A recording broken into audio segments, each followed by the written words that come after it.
ಹೇಳ್ತಾ ಈ ವಿಡಿಯೋನ ಶುರು ಮಾಡೋಣ ಬನ್ನಿ. ಲಾಸ್ಟ್ ವಿಡಿಯೋಗೆ ಕಂಟಿನ್ಯೂ ವಿಡಿಯೋ ಇದು. ಕಾಕಿನಾಡಗೆ ರೀಚ್ ಆದ್ವಿ. ಬ್ರಾಂಚ್ ಮ್ಯಾನೇಜರ್ ಹೇಳಿದ್ರು ಆಂಧ್ರದಲ್ಲೇ ಫೇಮಸ್ ಆಗಿರೋ ಸ್ವೀಟ್ ಶಾಪ್ ಇದೆ, ಹೋಗ್ಬಿಟ್ಟು ಬನ್ನಿ ಅಂತ. ಅಡ್ರೆಸ್ ಗೊತ್ತಾಗೋದಿಲ್ಲ ಅಂದ್ಬಿಟ್ಟು ಪಾಪ ಅವರೇ ಆಟೋ ಮಾಡಿ ಕಳಿಸಿದ್ರು. ಅವ್ರು ನಮ್ಮ ಜೊತೆ ತಿರುಪತಿಯಿಂದ ಜರ್ನಿ ಮಾಡಿರ್ತಾರೆ, ಅವರೇ ಇವರು. ಅಷ್ಟು ದೊಡ್ಡ ಪೊಸಿಷನಲ್ಲಿದ್ರು ಸ್ವಲ್ಪನೂ ಅಹಂ ಅನ್ನೋದೇ ಇಲ್ಲ. ನನ್ನ ಸ್ವಂತ ಬ್ರದರ್ ಥರನೇ ಟ್ರೀಟ್ ಮಾಡಿದ್ರು, ನನ್ನ ಫಾಲೋವರ್ ಕೂಡ ಆದರು. ಅದಕ್ಕೆ ದೊಡ್ಡವ್ರು ಹೇಳ್ತಾರೆ ತುಂಬಿದ್ಕೊಳ ತುಳ್ಕಲ್ಲ ಅಂದ್ಬಿಟ್ಟು. Shop enter ಆಗೋದ್ವಿ. ಶಾಪ್ ಹೆಸರು ಬಂದು ಕಾಕಿನಾಡ ಕೋಟಾಯ ಕಾಜಾ ಅಂತ. ಇವರು 1891 ಇಸ್ವಿಯಿಂದ ಶಾಪ್ ರನ್ ಮಾಡ್ತಿದ್ದಾರೆ ಅಂತ ಹೇಳಿದ್ರು.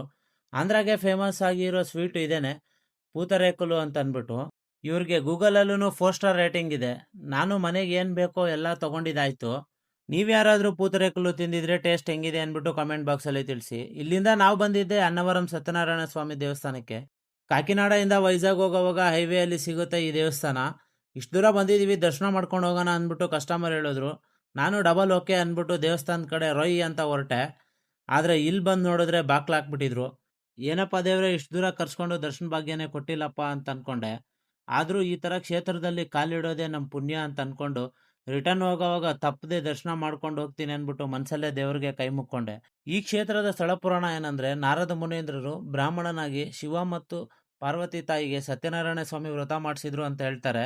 ಅದಕ್ಕೆ ಅವರು ಆದಿಶಕ್ತಿ ದಂಪತಿಗಳು ಅಂತ ಕರೀತಾರೆ.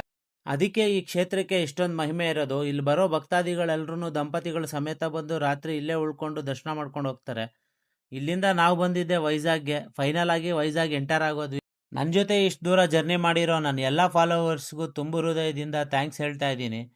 ವೈಜಾಗ್ ಹೋಟೆಲ್ ರೀಚ್ ಆಗೋ ಅಷ್ಟೊತ್ತಿಗೆ ನೈಟು 1:30 ಆಗಿಬಿಟ್ಟಿತ್ತು. ಕಸ್ಟಮರ್ನ ಹೋಟೆಲಲ್ಲಿ ಡ್ರಾಪ್ ಮಾಡಿ ನಾನು ಪಾಚ್ಕೊತಾ ಇದ್ದೀನಿ. ನೆಕ್ಸ್ಟ್ ವಿಡಿಯೋದಲ್ಲಿ ಸಿಗೋಣ. ಅಲ್ಲಿವರೆಗೂ ಎಲ್ಲರಿಗೂ ಟಾಟಾ ಬಾಯ್.